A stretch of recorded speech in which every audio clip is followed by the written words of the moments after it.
Hi అండి, welcome to my channel Krishna రుచులు by శాంతి. ఈరోజు మనం హెల్దీ బ్రేక్ఫాస్ట్ రెడీ చేద్దామండి. హై ప్రోటీన్స్తో ఉన్న బ్రేక్ఫాస్ట్ రెడీ చేద్దాము. రండి, దాన్ని ఎలా రెడీ చేయాలో ఒకసారి చూపిస్తాను. రండి. ఇగోండి కందిపప్పు 1 కప్పు,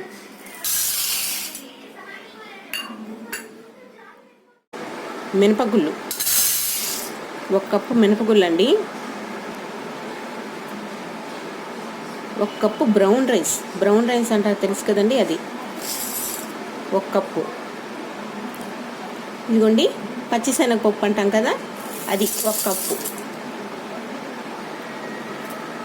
ఇదిగోండి పెసరపప్పు తెలుసు కదా మీకు, అది 1 కప్పు.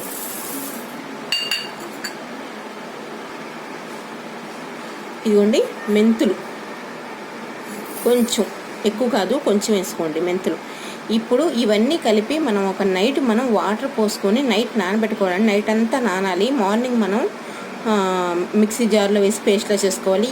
ఇవి మనం తినడం వల్ల మనకి చాలా ఉపయోగాలు ఉన్నాయండి. అవేంటో నేను మీకు చెప్తాను.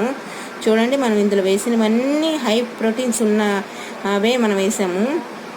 ఇవి ఇప్పుడు ఓవర్ నైట్ అంతా నానబెట్టుకోవాలి. వాటర్ పోద్దామండి. ఇది మనం ఇలా వేసుకున్నాం కదండి. ఇప్పుడు మనం వాటర్ పోసుకుందాం, అవి మునిగేంత వరకు. ఇప్పుడు మనం ఇలా వీటిని వదిలేద్దాం, ఒక నైట్ అంతా నానేద్దాం. అంటే మేము మ్యాక్సిమం ఒక 10 అవర్స్ అయినా నానాలండి.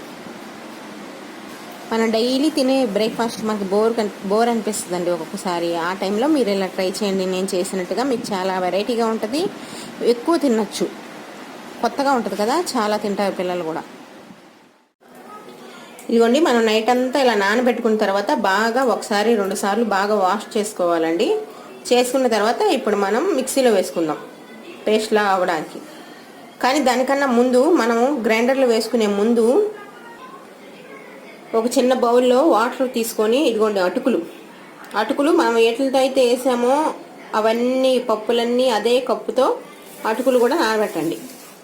ఏది మనం గ్రైండర్లో పప్పు వేసుకుంటున్నాం అన్నప్పుడు నానబెట్టండి.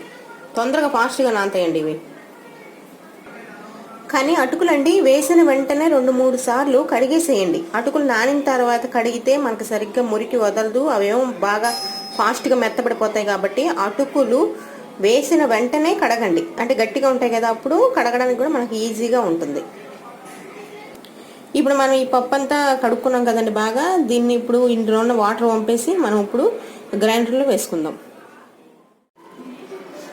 పిండి రుబ్బుకున్నామండి. అటుకులు కూడా ఇందులో మిక్సీలోనే వేసేసి రుబ్బేసాం. మిక్సీ ఉంటే మిక్సీ, గ్రైండర్ అయినా పర్వాలేదు, ఎందులో అయినా రుబ్బుకోండి, ఏం పర్వాలేదు. అటుకులు పప్పు ధాన్యాలు మొత్తం కలిపి మనం రుబ్బేస్తాం. ఇప్పుడు ఇదిగోండి పిండి చూపిస్తాగండి. ఇదిగోండి పిండి ఇలా కలుపుకోండి. పిండి చాలా నొరగలాగా చాలా బాగా వస్తుందండి. ఇప్పుడు మనం దోశ వేసుకుందాం రండి. పెనం వేడెక్కిందండి. ఇప్పుడు మనం దోశ వేద్దాం. లో ఫ్లేమ్లో పెట్టండి.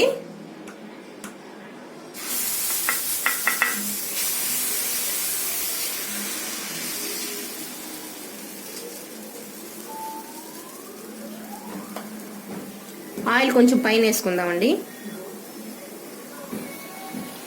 మీకు ఈ దోశ ఎర్రగా కాలుద్దండి. కాలేటప్పుడు బయటికి వచ్చేటప్పుడు దోశ బాగా వస్తుంది. మీరు దోశ వేసుకునేటప్పుడు కూడా స్మెల్ బాగా వస్తుందండి. మంచి రోస్ట్ వస్తుంది, రోస్ట్ కలర్ వస్తుంది, స్మెల్ కూడా భలే రుచిగా వస్తుంది. తినండి ఒకసారి, దీన్ని ట్రై చేసి, చాలా రుచిగా ఉంటుందండి. ఇప్పుడు మనం రెండో వైపు తీద్దాం. లో ఫ్లేమ్లో పెట్టండి, లేదా మీడియం అయినా పెట్టుకోండి, హైలో మాత్రం వద్దు. హై ప్రోటీన్స్ కదండి దోశ.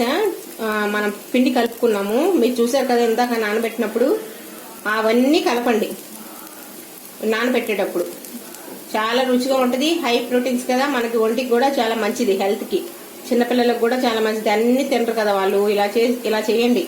దీని మీద కొంచెం క్యారెట్ చల్లుకోండి, ఉంటే ఇంకా బాగుంటుంది. తురుములాగా క్యారెట్ తురుముతాం కదా, అలా తురుములాగా చల్లండి. ఒకసారి మనం రెండో సైడ్ తిప్పుదామండి.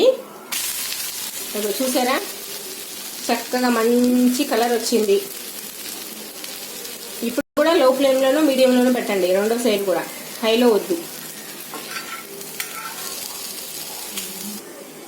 అయిపోయిందండి రెండో సైడ్ కూడా. ఇవ్వండి, మనం తీసేసుకుందాం ప్లేట్లోకి. అయిపోయింది. ఇదిగోండి ప్లేట్లోకి తీసేసుకున్నాం కదా. ఇదిగోండి, అల్లం చట్నీతో కానీ పల్లీల చట్నీతో కానీ తినండి, చాలా రుచిగా ఉంటుంది, చాలా బాగుంటుందండి. ఒకసారి రుచి చూడండి. మీకు ఇది నచ్చితే సబ్స్క్రైబ్ చేయండి, like, share, comment. Thanks for watching.